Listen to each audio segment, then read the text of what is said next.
Bonjour, je m'appelle Edith Marmier, j'ai 62 ans, j'ai eu un cancer du sein à 46 ans, un cancer particulièrement grave qui m'a bouleversée, qui a bouleversé ma vie bien sûr, mais je suis là pour apporter un témoignage d'espoir parce que d'abord j'ai une envie de dire merci pour la médecine, pour tout ce qu'elle apporte, pour le savoir-faire, la science et tout ce qui est donc cette performance de la médecine française et qui en plus est gratuite et on soigne tout le monde en France et gratuitement, ça, je trouve ça formidable.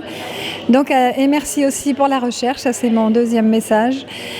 Parce que à l'époque, en 2007, quand ça m'est arrivé, ce cancer était particulièrement agressif. On m'a dit que j'avais en fait 50% de chance de survie par rapport à ce cancer qui était particulièrement grave. Mais j'avais de la chance parce qu'on venait de valider la phase d'essai d'un nouveau médicament qui semblait révolutionnaire parce qu'il permet de faire pousser les chances de survie à 75%. Donc bien sûr, j'ai été d'accord de prendre ce médicament qui en fait était une deuxième chimio que j'ai donc subie après pendant 1 an, qui était moins impactante que la première, mais en tout cas, voilà, je suis là et je suis vraiment reconnaissante à la fois envers la médecine, envers la recherche. Donc ça c'est formidable. D'autant plus que j'avais en tête ma cousine qui avait exactement le même âge que moi et qui a eu un cancer du sein à 25 ans et qui en est décédée 10 ans plus tard. Voilà. Et je me dis que peut-être si elle avait été malade un petit peu plus tard, elle aurait peut-être pu être soignée.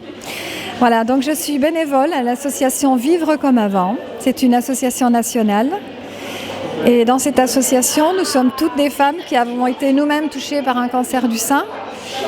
Et le but de l'association est d'apporter du réconfort aux personnes qui sont touchées elles-mêmes par la maladie. On va les voir à l'hôpital le jour même de leur opération, si c'est une tumorectomie, ou bien le lendemain quand c'est une mastectomie, c'est-à-dire ablation.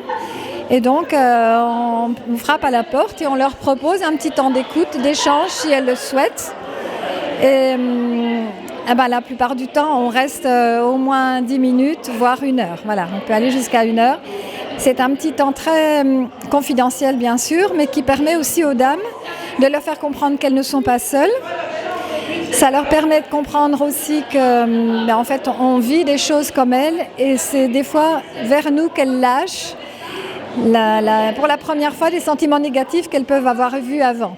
Parce qu'auparavant, à partir de l'annonce jusqu'à l'opération, il y a tous des traitements qui s'enchaînent, et des rendez-vous médicaux, et bon, il faut faire, et on dit aux autres tout va bien, à ses proches on leur dit je suis en pleine forme, tout va bien. Elles se retrouvent avec une femme qui a vécu la même chose qu'elle, d'un seul coup elles peuvent lâcher, dire oui, il y a quand même des moments où ça va pas bien, voilà.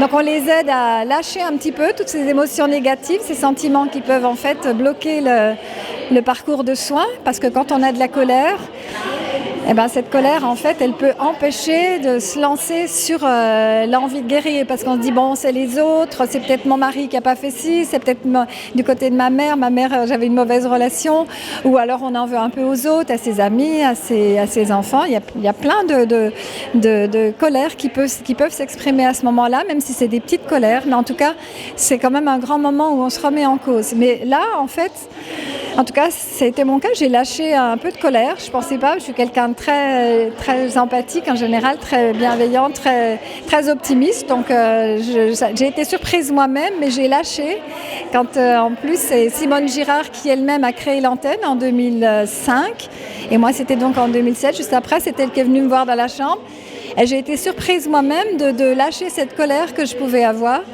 et quelque part on comprend que les sentiments ont aussi quelque chose à voir dans la maladie et qu'il faut aussi faire attention à se faire du bien et à être bien et être en forme. Donc, passé ce moment-là, je me suis dit qu'en fait, c'était aussi à moi que ça arrivait. C'était mon corps qui me parlait quelque part et qui me dit « Allez, cherche peut-être ce qui t'est arrivé, pourquoi ça t'est arrivé. Alors, pas que ton environnement, pas que les autres, ça peut être toi. Alors, qu'est-ce qu'il y a à remettre en cause un petit peu dans ce qui t'arrive ?» Et voilà, donc en fait, je me suis mise à sortir beaucoup, à penser à faire plus de choses pour moi. Et du coup, j'ai fait du sport, bien sûr. Je me suis mise à faire de la marche aussi. Je savais que ça faisait du bien. Faire attention à l'alimentation. Bien dormir, parce que je travaillais beaucoup, je me couchais très tard. Donc ça a pu avoir un rapport. Et donc, après, j'ai repris ma vie en main, j'ai retravaillé, j'étais professeure des écoles, j'ai retrouvé donc une classe. Et puis, j'ai retravaillé, je me suis lancée avec beaucoup d'optimisme dans ma deuxième vie. Et je pense que je suis plus tout à fait pareille qu'avant. J'ai peut-être des petites choses en moins, mais j'ai aussi beaucoup de choses en plus. Et ça, c'est formidable. Et donc, j'ai envie de participer au cheminement des femmes quand elles sont touchées par le cancer. De se dire qu'en fait, elles peuvent aussi chercher et trouver du positif dans ce qui leur arrive. Et puis surtout croire et avoir confiance, croire en la médecine. Il faut aussi faire confiance à la médecine, à la recherche. Et on a vraiment des belles personnes autour de nous quand on est justement dans les établissements hospitaliers. Moi, je peux vous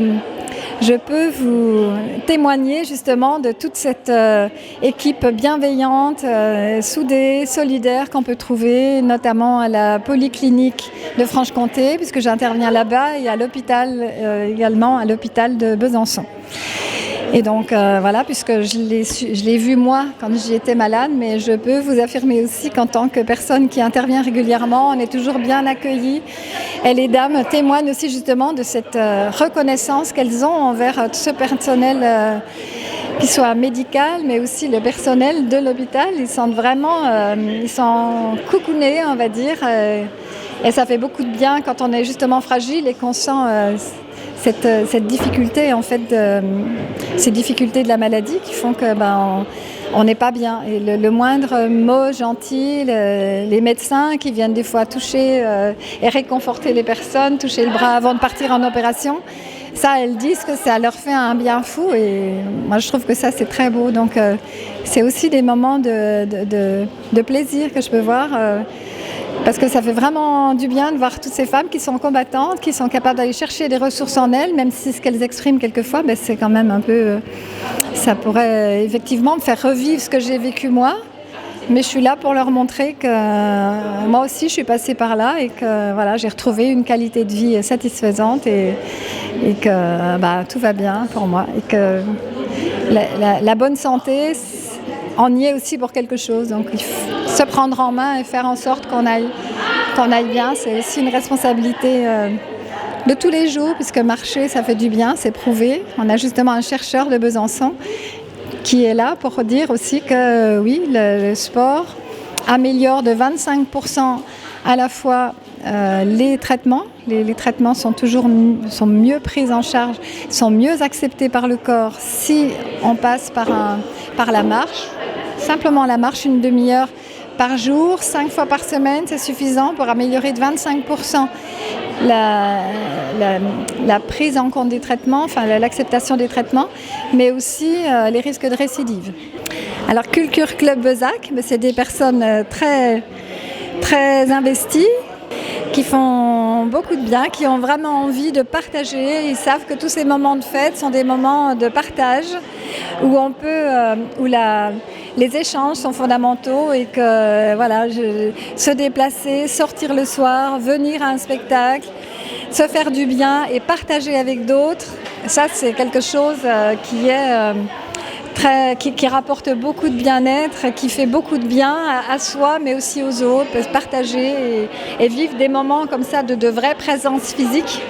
Et c'est du spectacle vivant, et oui, c'est formidable. Et bravo Culture Club Bezac de mener des spectacles et d'avoir autant d'engagement dans cette association et cette envie d'en faire profiter le plus grand nombre. Et sur Besançon, qui est ma ville de cœur, puisque c'est ma ville de naissance.